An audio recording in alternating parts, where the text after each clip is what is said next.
Brought to you by DIS, keeping companies connected with cloud-based solutions.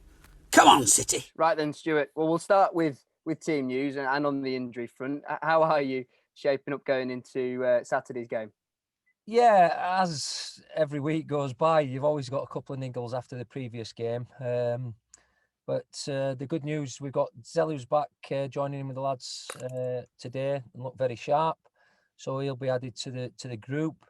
Gareth Evans isn't far away, as I said. He'll start joining Monday. Probably Kurt is probably another week away, and Nove's a little bit longer than that because his tear were a little bit bigger. So not too bad. Just the usual suspects at the minute. A real plus with Zelly being welcomed back into the squad, I imagine, for you, because another attacking option.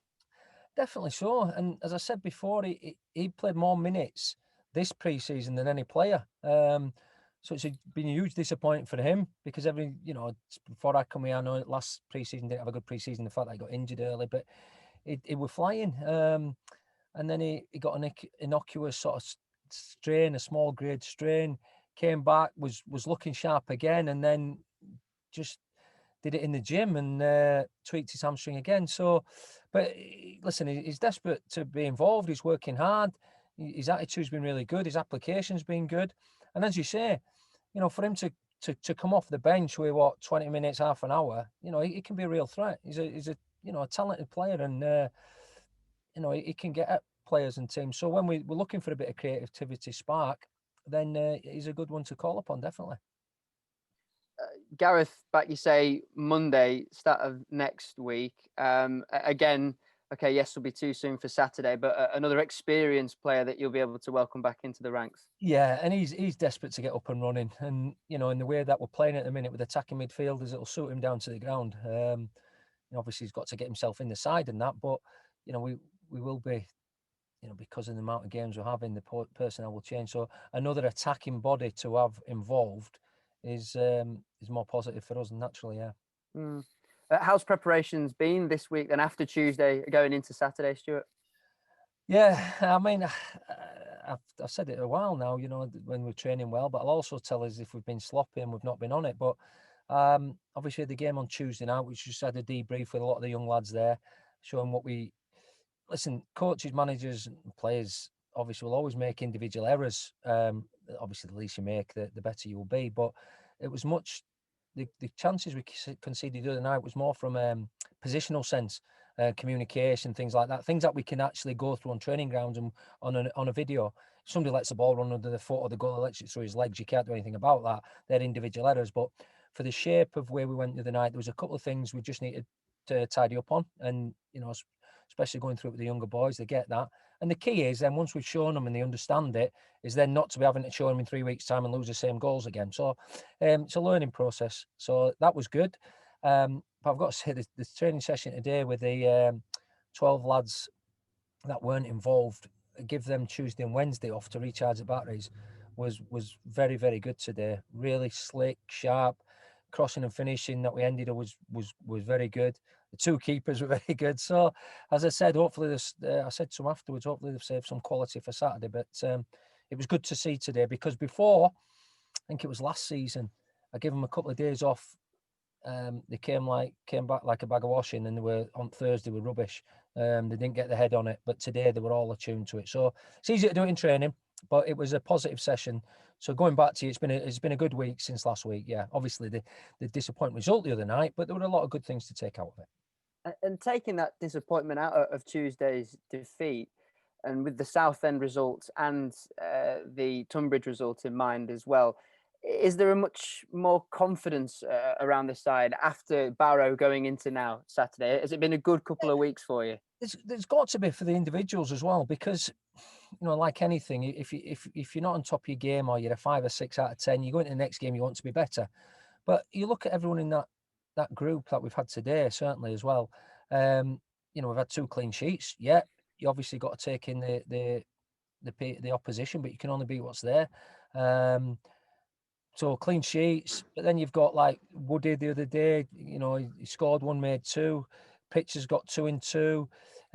Cookie scored 1 and created a couple. Elliott's playing well. Clarkie's bounced back since his penalty miss of being instrumental in the 3 goals against Southend and scoring 2. Clay's got on the score sheet.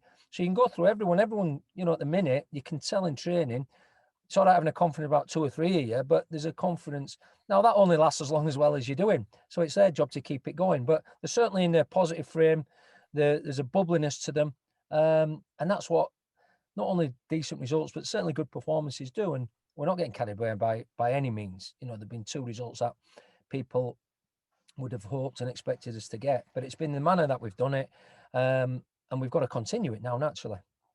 Now you've had a good period of time with these players and the players with each other as well. Are you seeing as a manager a growth in relationships on the field and in training, and an understanding of the tactics and system that you and Kenny are setting out? Yeah, and when you always analyse things and go back over things, I think, Pawdy being out for 3 games, sort of, although we changed the system at Forest Green, we will probably have gone back to what we've been playing recently, but for Pawdy's suspension. So that we chopped and changed a little bit. So we're back into a more recognised system that we do in pre-season and that we've done recently, and the players are attuned to that. But that always can always change again against the opposition. You play the same way, but you can have different measures of success depending how other teams go. If teams match up against you, go a diamond, whatever it may be. No, I won't say that because I'll give too much away. But we're quite happy where we're going at the moment. But everyone knows the roles and responsibilities. But that can change during games and then. But there's a lot of relationship being made and forged. How do you weigh up Exeter then? I imagine it will be one of your tougher tests so far this season. Yeah, if you look through it, obviously I think 12 games undefeated. I don't know if they've lost away from home yet. They've carried on from last season. They've kept most of the squad. I know they lost a couple. Obviously brought Big Rory in, but they've kept most of the group that was successful last season together. And I think that's always important. I remember saying that the last time when we got to Wembley and, got beat by Millwall and then the squad was decimated. But I think they've managed to keep majority of the key players together, and some of the young ones have come through. But they're certainly a good footballing team. I think it'll be a good game Saturday. Both teams can play a couple of different systems, but I think they've got technically good players, as we have, and I think it could be a good footballing game. Has the message been from you to the players to get out on the front foot early doors when playing at home? Will it be that kind of approach from you? Yeah, it's got to be, yeah. That was a disappointment the other night. When we look back at the goal we lost to Oldham in the first 10 minutes, it was so avoidable. Although from their point, it looks a good passage of play, and the second runner goes through on one-on-one. But, if we're positionally had been better, we could have cut that out. But then it gives you that little bit of a mountain to climb again. So, yeah. I think that the lads only no encouragement from me because, like I say, they're feeling in a confident manner. But we're up against a good side. We know that, but we'll make sure it's tough for them. I just wanted to get your thoughts, Stuart, on some individual players, if I may. Anthony O'Connor was awarded the Give Me Sport Player of the Month. I've never heard of that award before, I shall add. For League O'Connor Two. made it up. Yeah, it was his family voting. No, but how good has he been so far this season? Because actually, take the award out of the equation, he's been Mr. Consistent for you. That's the words, exactly. He has. In everything we wanted him to do. I think he's defended really well. I go back to he gets caught once at Forest Green and obviously gets sent off and gives a penalty away. But on the ball has been very good. Off the ball has been good. He's defended well when we've needed him. So yeah, I think it's well merited, that award. If I'm honest, I don't know what it's for, but it's well merited. Maybe it's for bad haircuts. I don't know because he certainly had a GI Joe recently. But yeah, no, we were discussing as we do as a staff, the group, over each week, and certainly Anthony's been there as one of the most consistent players that we've had. Yeah. And the other side of that back three, Rhys Staunton, who we've spoken to already today. Just your thoughts really on what has been a bit of a breakthrough season for a young man like that. Yeah, well, I go back to last season when he played at Burnley, as he actually played left back against Aaron Lennon and did really well. But also when we played Blackburn, I think he played in back three, and I thought he's suited to a back three. Now, I played him in one game in a back two, and it's a different game. If you've got to be a dominant centre half, because Reece isn't, although he's a good size and he can compete. At this level, if you've got a couple of bruises up top, but in a back three, it suits him down to the ground, and on the ball, he's very good. Probably, one of our best passers, and certainly crossers in the team. We did some crossing today, and Woody were exceptional. But yeah, and he's just one that he knows he's on a learning curve. It's not, as a defender, his first and foremost job is to defend, to be strong. But what he gives us going forward and building up from the back is one of his strengths. Do you think the role of a centre-back, the modern-day centre-back, has changed somewhat as time has gone on? Is there an expectation now that a centre-half has to be better on the ball and less physical in their natural game, or maybe not? Certainly at the top level. I remember a few years ago, John Stones coming through. He got signed from Barnsley, didn't he? And then he came through, and because he was good on the ball. Harry Maguire at Sheffield United when he was a young kid, although he's got the physicality and decent in the air, he was good on the ball. And I think if you're looking at where the top end play, but we're in Division 2, and as much as a lot of teams do try to play, they'll have physical big centre forwards. That the ball's going to be reined in, long throws, free kicks, corners. So you've got to have that physicality to stand up to that challenge as well. And sometimes players suit better playing in a higher level than they do in a lower level. If you bring, say for example, John Stones down to Division 2, you think, oh well, he'd absolutely, but not on a horrible bouncy pitch on a windy night when the balls are raining down on your head. That's not his strength, although he can compete. So yeah, it can be horses for courses.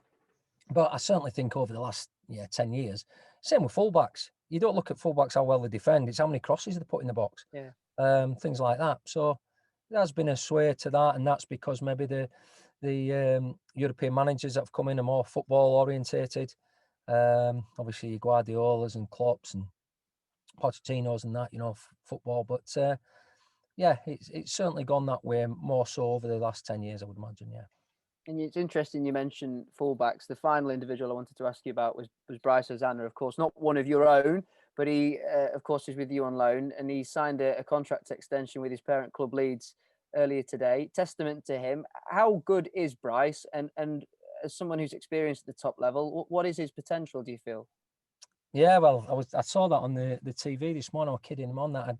I got a call from Mr. Bielsa saying he won't get a new deal until he came here, and I've turned him into a top class fullback. But yeah, no. Listen, I think that was always on the cards. He was going to get another deal prior to him coming to us, but he settled in really well.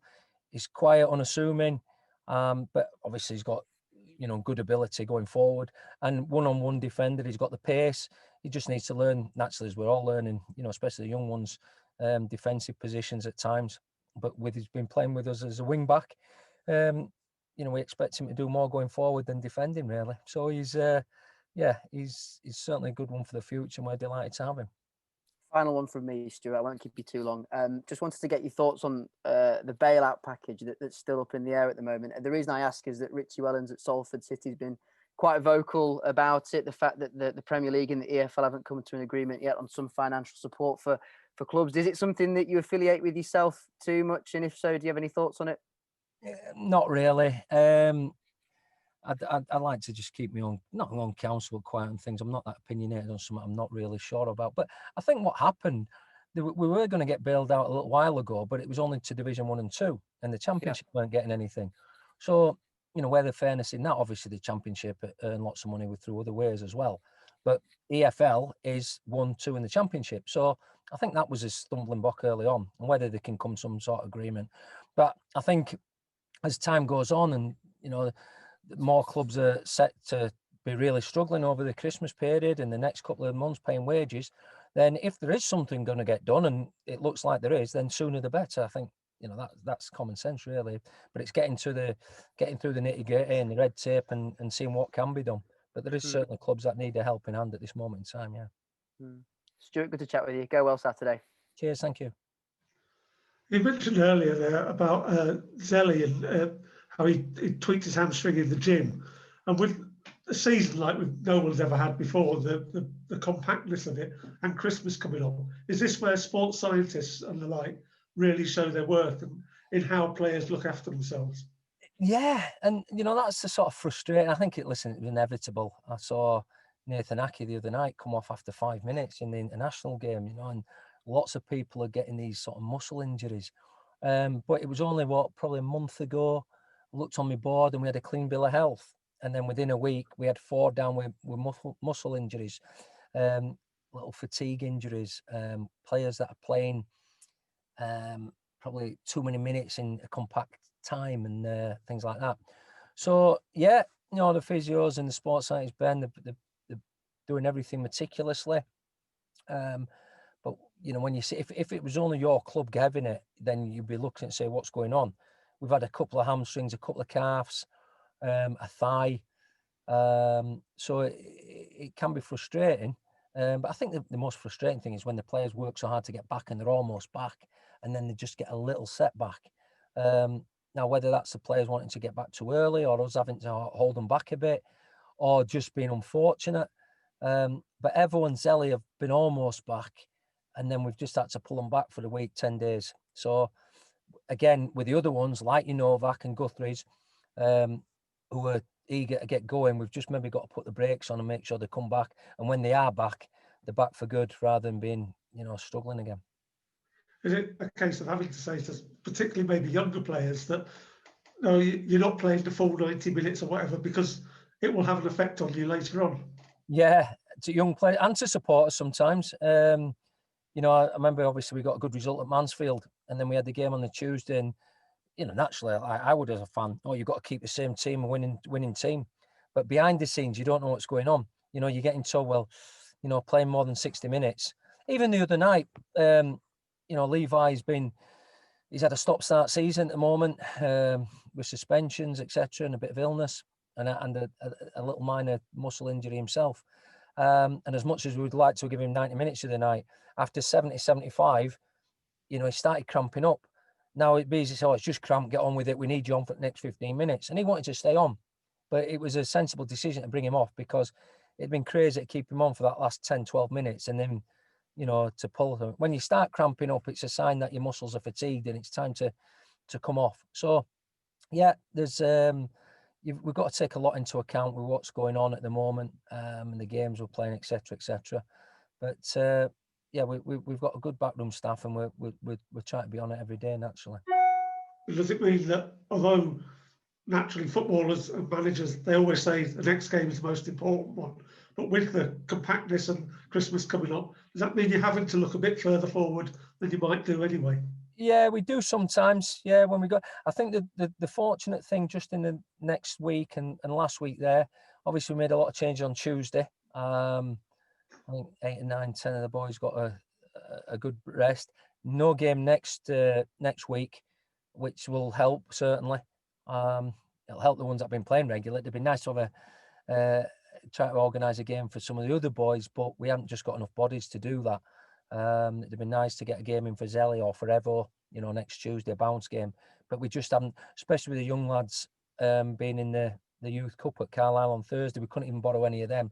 So it's something I thought about for next Tuesday, but we'll just have to have a really good training session and try to get them up to speed, match fitness in a training session. But yeah, it's something you've got to keep an eye on. Obviously, as you said, the next game is the most important, but you do have an eye on the second and third games regarding people and who can play that amount of time. Cheers, Stuart. Good luck on Saturday. Cheers, thank you. Stuart, you're 10 games into the league now, coming up to about a quarter of the way through. I mean, results have been a little bit of a mixed bag so far. I mean, did you sort of expect that at the start of the season, bearing in mind all the upheaval and the way things have gone? Yeah, I would have put us sort of, you'd like to obviously be higher, but probably mid-table to 7th or something just to start getting, because, we were only in a little while last year. We didn't really, and we had a lot of games, so we didn't really have a chance, but we had a pre-season there to put a stamp on it. And I think, yeah, listen, there's been a couple of games we felt, obviously we lost a goal at 96 minute. There's been little things where we could have picked up more points, but I'm sure every manager will say the same. But we have had in the last month probably like 5 or 6 players out each game, which doesn't help. But again, I think a lot of teams might be in the same. It'd be good to get a settled group together. And as I said, a few weeks ago, For the consistency for players, myself probably need to be consistent in the shape of the team if we can. We will change it at times, but in the majority, it was a system I wanted to go at the beginning of the season. We did it successfully in the pre-season games, but you always want a few other options to do, and we've managed that. But yeah, I think we could have had a few more points and been slightly higher. Obviously, we've had a game called off at Grimsby, which, you know, ifs and buts. If you win that, you're higher up the table. But I'd like to have done better. But we're approaching where I'd like to be with the group. So we expect for results and performances to improve as the season go on. But it is a long season. It's not where you are in November. We know that. It's not where we are in November.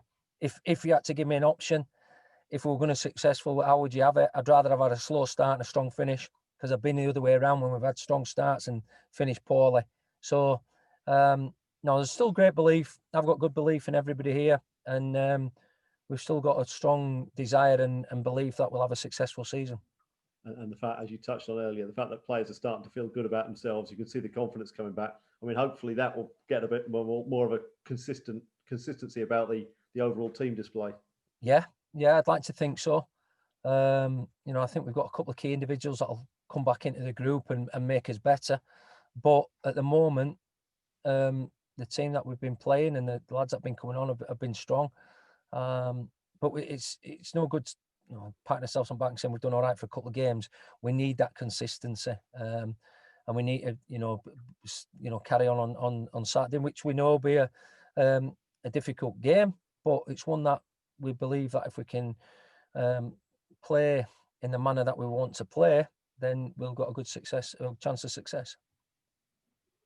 And obviously, talking about Exeter, I mean, they've got this system. They've brought a lot of players through their academy, probably to keep costs down as much as anything, and it's proved pretty successful. I mean, is that, you know? And you looked at the other night. I think you finished the game with 7 players from the academy on the pitch. You know, it seems to be becoming more and more of a thing, and presumably in the current sort of environment, that's so important now. Yeah, I think if you look at Exeter's group, they've got, you know, a few that have come up, 20, 21-year-old who've maybe been out on loan last season or on the fringes, and they've given their opportunity now. But yeah, I think it is a way for most clubs if you've got good young ones. I think over the years we've had a great record at the football club of getting young ones, but selling them on when they've been 14, 15, 16, which has kept the club going, a lot of it. All the way back to, you know, obviously Fabian Delph. I think the second day I was in, or the first day I was in, Andre Wisdom was signed for us, knowing that he was going to go sign for Liverpool. You know, the late Peter Horn, who did a terrific job, was the one who got him in, and you know we've always done actually quite well. But if you bear in mind, Bradford's a big city, you know, so we had some decent kids, and we've not say farmed them out, but we've released them to go to higher clubs. But we've always had a good financial package in reward, and you know we've got a couple of lads now in the 15s and 16s that have been eyed up by 2, you know, quite high Premier League sides. So yeah, it's a way to survive for clubs at our level. Now, hopefully, in years to come, we'll be getting higher up the league and moving up leagues, and we won't have to sell as best players, etc., or the young ones, and we can get them through to playing in the first team. But it's also nice to see some of those playing in the first team now, isn't it? Because before, it's often got an impression, perhaps down the years, perhaps wrongly, of almost being like a token opportunity for a young lad, gets the odd game. But now they seem, you know, they're part of the squad this year, and they seem to be, well, they've already made a good mark on it, haven't they? Yeah, and that's down to them, Simon. You know, you can have a dozen young kids and think, oh, it'd be great to give them a go, but if they're not good enough, I've always said, I think everyone knows me as a manager, as a coach. I can't remember how many young kids I give debuts to at Motherwell have gone through and done well. But it's because they've been good enough. It's not been a token gesture, as you say. In pre-season, I sat down, I thought Reece Staunton can be a main part of our side. Now, it's down to him to perform.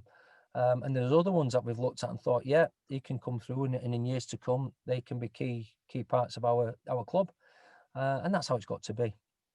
The slight frustration, obviously, you're not in the next round of the league trophy, which would have been good for him again, but yeah, I think, yeah, when you find out you're out of it, the only sort of probably positive was that it's, you know, the week the midweek before the FA Cup game. And obviously Oldham will be playing in that.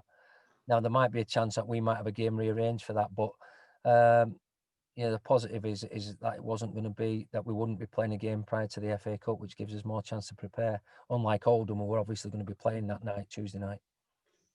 Yeah, and in terms of obviously the young lads, they've all made their mark, to a degree. They've had their opportunities, Tom, and they've probably got a taste of it and driving each other along now for a bit more, aren't they?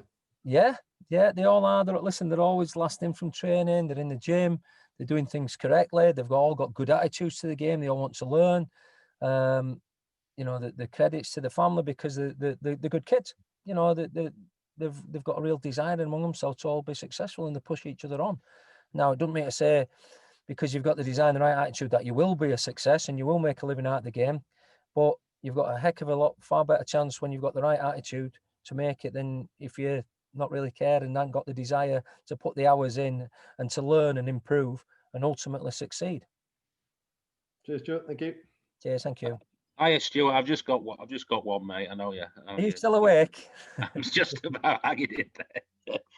It's a little bit from what Simon said. It seems a lot of leagues, it's going to be about how you finish this season. I mean, you look at the Premier League, and it's the table hasn't really settled, and a lot of teams have brought players in. They've had injuries, the congested schedule. There's getting used to playing without crowds. So it always looks like the second half of the season in nearly all the divisions is, especially in this of all seasons.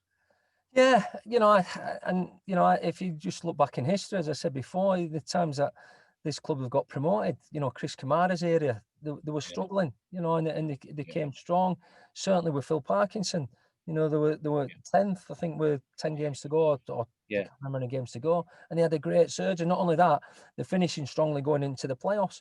I think last season, Northampton, obviously the season got curtailed, and I think the year before that, other teams have you finish strong, you go into playoffs strongly, and then you've got a better chance. But listen, you'd love to start well, be great middle, and finish great as well. But if you had to pick, I think finishing strongly would be the one. But we've just got to make sure we do that and start amassing enough points. And then when we get to January, we're certainly, at the moment, the club's in a decent position. We're not near the salary cap. Then we can go and strengthen and bring 2 or 3 more players in if needed. But the group that we've got, as I said, we've got 5 lads out who all would be in the squad of 18. So if they can get in and around it and push each other, we've got a healthy squad, but one that can be improved come January. Brought to you by DIS, keeping companies connected with cloud-based solutions. Come on, City.